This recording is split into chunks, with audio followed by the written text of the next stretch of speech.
Brain is quite simple in that sense. It wants to know two things. Are you friendly or are you threatening? Yeah. We all feel like everybody's looking at you. Why people fear public speaking so much? It's ranked higher than the fear of death. Talk about priorities. Wow. Today, For the primitive brain, what it means is there is a chance that you may die. Be a little selfish. I'll say what I have to say, whether they like it or not. It takes a little bit of narcissism. We hire chartered accountants to do our taxes. Why can't we hire therapists to solve out other issues?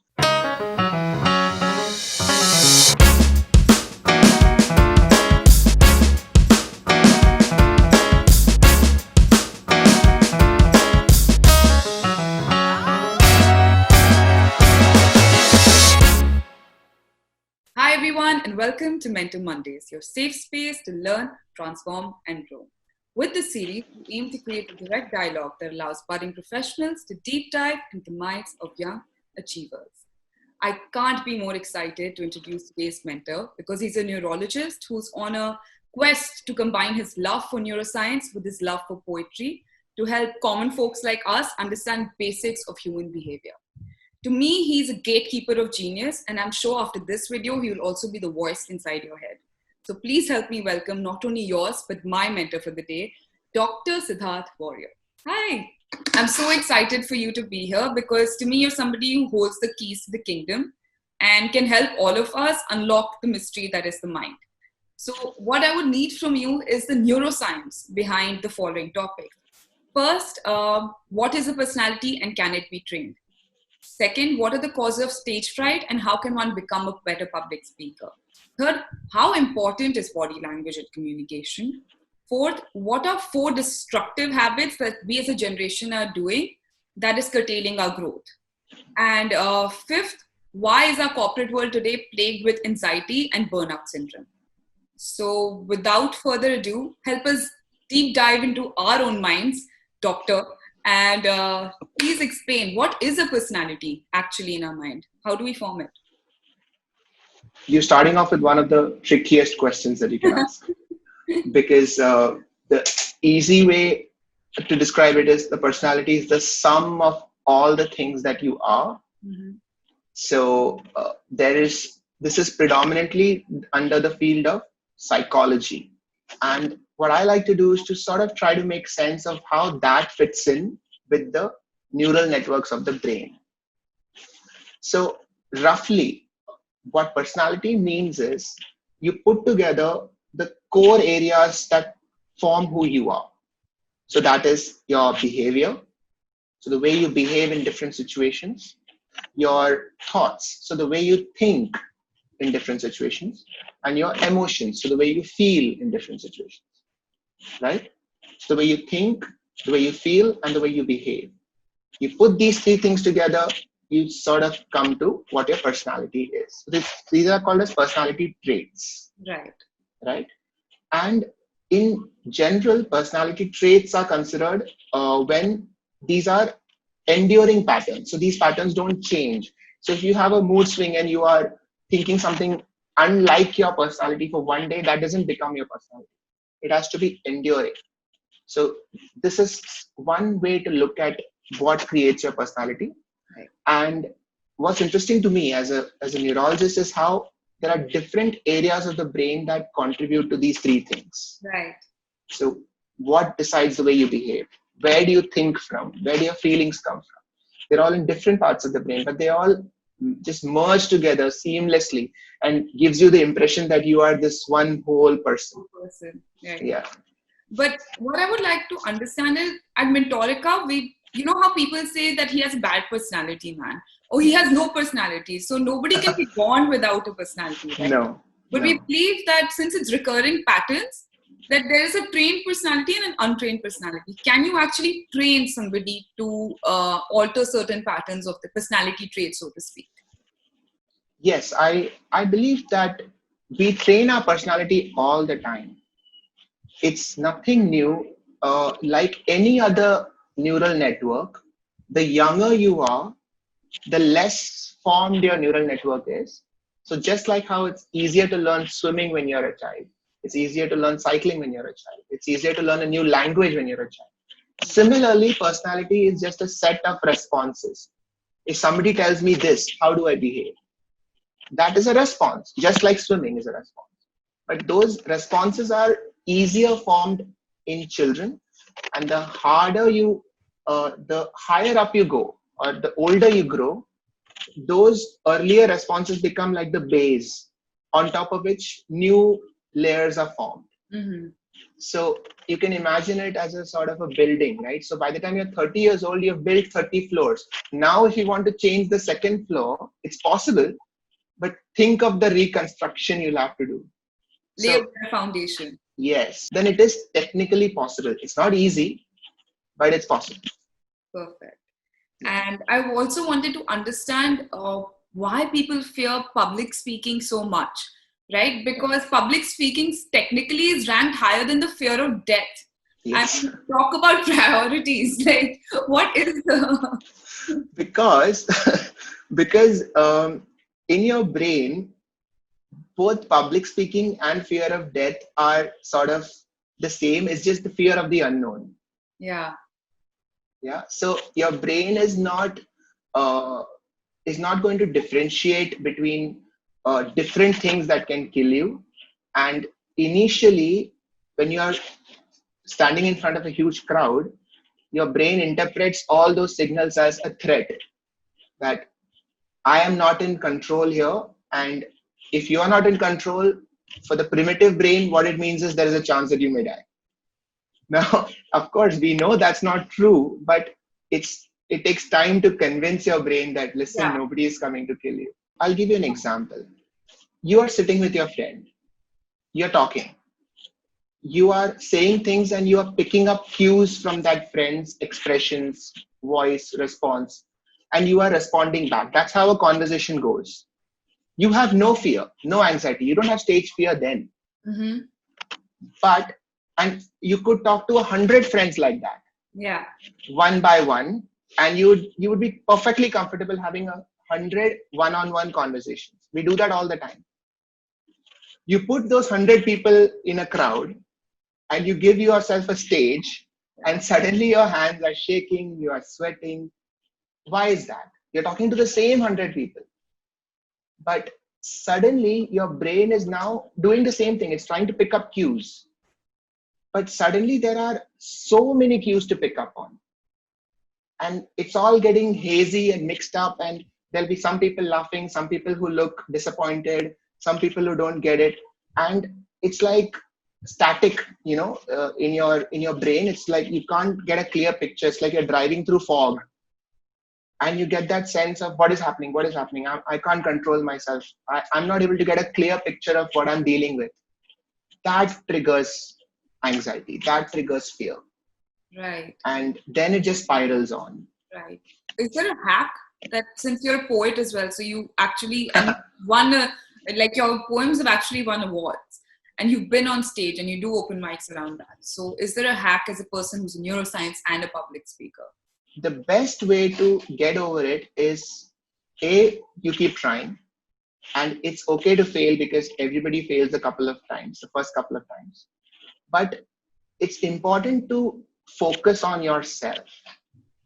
Like, I feel it takes a little bit of narcissism to get over stage fear. You have to stop caring so much about what the public is thinking, because you can't get what the public is thinking. They're thinking too many things. So your brain can't process all of it. So be a little selfish. Right.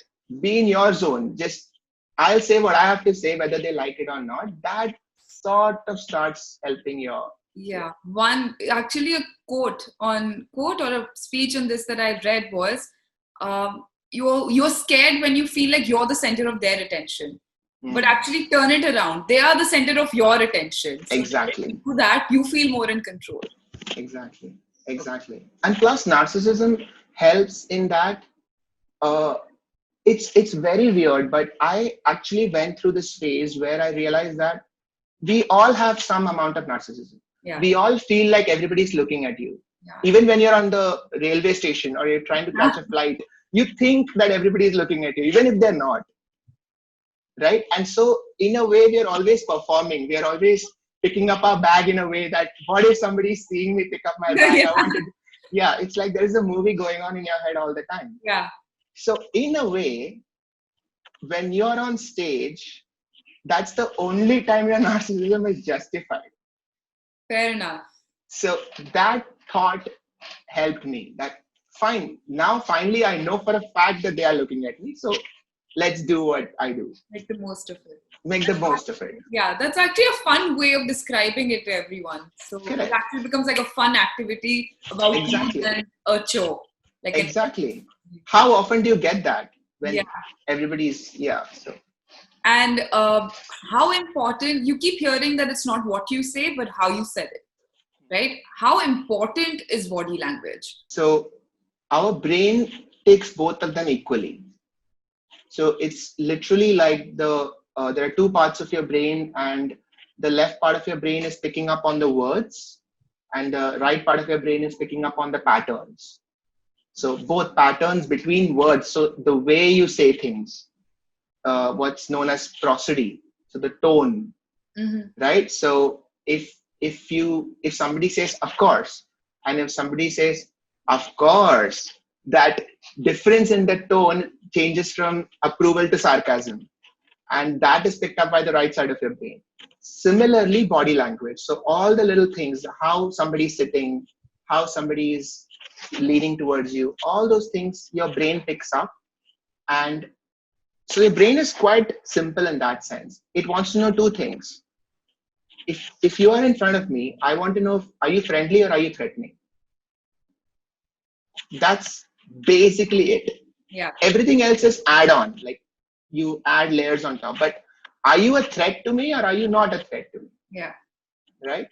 So I think that if you simplify this whole body language discussion, if you stop being a threat to people, they will also relax. Yeah. That's a very nice way to say that, how to look approachable. Like, you say positive body language as opposed to negative body language. It's basically look more approachable. Don't stop threatening people. Yeah, like stop being. Yeah. I get it. Fair enough. That's a great point. And what I wanted to know, not only for me, but like literally our entire generation, are there 4 habits that are extremely destructive and all of us are taking part in it, and it's holding back our growth and we might not even realize it? This one is tricky and it's subjective. So this is just something that I feel can be different in the way we look at certain things. Okay. So one thing is, I feel that we need to understand the concept of attention. Mm-hmm. What is attention really? Like, what is it? So I was thinking of the phrase, do you pay attention, and how accurate it is, because it's a payment. Attention is valuable. Attention is something that you pay in return for a service. Attention is not something that you just hand out to everything. So all these startups, all these entertainment industries are vying for your attention. So that means your attention is precious. Now that I feel we should really think about, because now it's getting easier than ever to just spend attention on random things. So that is one thing, because attention, just like any other currency, if you invest it properly, you'll get returns. If you spend it anywhere, you won't get anything back, and then you'll wonder why is my investment not paying off? Because you're investing it poorly. Yeah. So that's something like I feel very strongly about. Another thing is, when you talk of generation, I feel that the concept of learning, like how in our childhood, in schools, the concept of learning, I feel is not, we don't really think about learning as how it should be. We don't learn to learn, basically. The idea that just starting from the fundamental idea that everything has to be memorized. Exactly. Right? उधर से ही problem शुरू हो जाता है कि तुम्हारे पास concept ही नहीं है once you leave school, that how do these things connect to each other? Like, what does history have to do with physics? We leave school thinking that they are two completely separate subjects, but it's not. Not true. Everything is connected, but we have no idea, and that I feel is a very, very big flaw, and it should change. We should know how to learn, right? And the whole idea of curiosity, like uh, you should have a sense of curiosity. You should Yeah. always want to learn. Uh, Another thing is something that I was hoping you could tell me more about. How do we figure out the value of something? How do we figure out the value of an individual or uh, an idea or a thought? Because I feel that we are at a risk of uh, undervaluing things and overvaluing the wrong things. 110%. For me, it actually concentrate on the why. Whether it's the value of an idea, why are you solving it? I mean, every single biggest startup, if you talk about Uber, Airbnb, Zomato for that matter, Yeah, all of them started off with such simplistic ideas and our parents thought it's all nonsense, yeah, to be honest. correct. And everybody Yes. thinks it is. But your why, as to what is it that you're solving and why is it helping, that helps, that purpose drives Yeah. you forward, and that will eventually reap results. And Mm. the why around yourself also. What is it that I have? We are so Yeah. easy to do SWOT analysis for companies. But what about my strengths and weaknesses? What do I Yes. don't dislike? And Yes. instead of just consuming everything that everyone else is doing and following trends and hashtags, Yeah. Yeah. first sit down with yourself. But it comes from curiosity also. Do you want to know about yourself? Do you? Yeah. Yeah. It's easy to be complacent and just accept, let self-neglect define your personality. Wow. Yeah, that's true. Did I? Yeah, a little bit. Great. Self-neglect as a personality trait. Yeah. So that whole self-destructive streak that now has become an almost something to be proud of. That yeah, I have a self-destructive streak. Yeah, I don't care. Yeah, maybe it is a easy way to get add another dimension to yourself.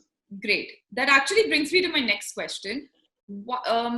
I have a lot of friends and students, most importantly, that actually are in the corporate world. What is plagued in the corporate world is just everyone has anxiety. Everyone is saying either I'm going to burn out or I have burnt out and I need a timeout. Right. What is the cause of this? Right. So whenever you say anxiety from now on, you can equate it with fear. Fear. So that's like a rule of thumb. So if you're feeling anxious, the question that you should be asking is, what are you afraid of? And usually we know what we're afraid of. It's very rare that, you only come to it after 6 hours of therapy.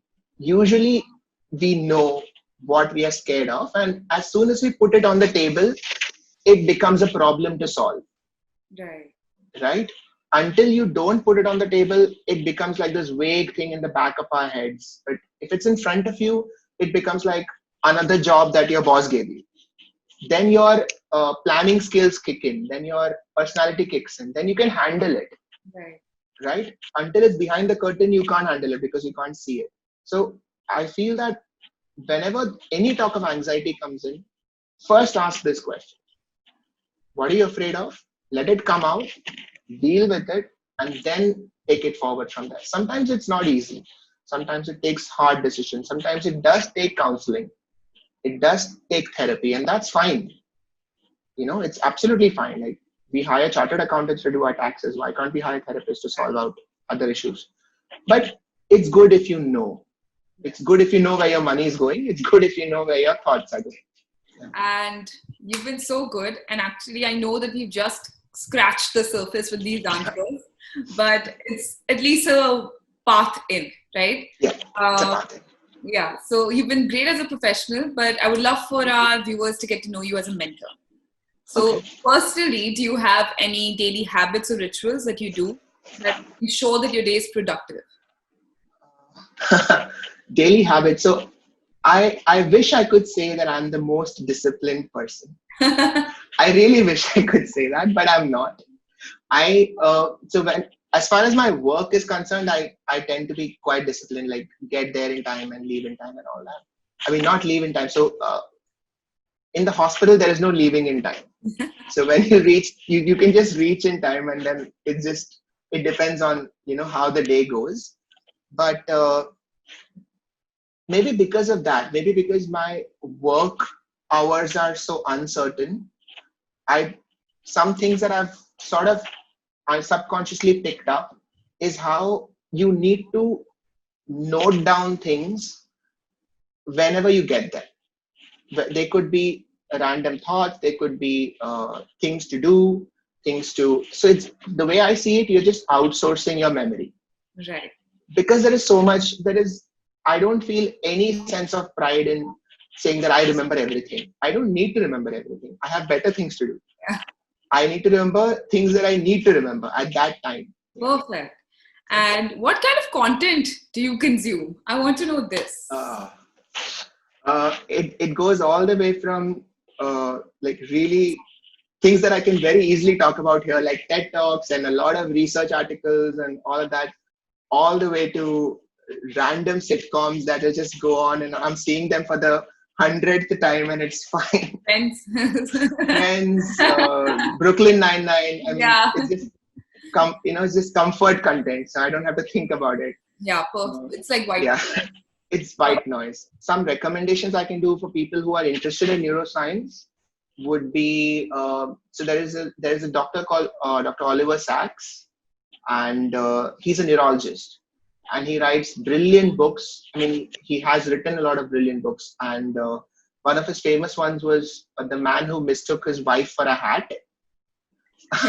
It's a really interesting read, and the research paper is a clickbait. No, then I'm no, this is a really good book. And of course, Sapiens, Yuval Harari, very, very good book.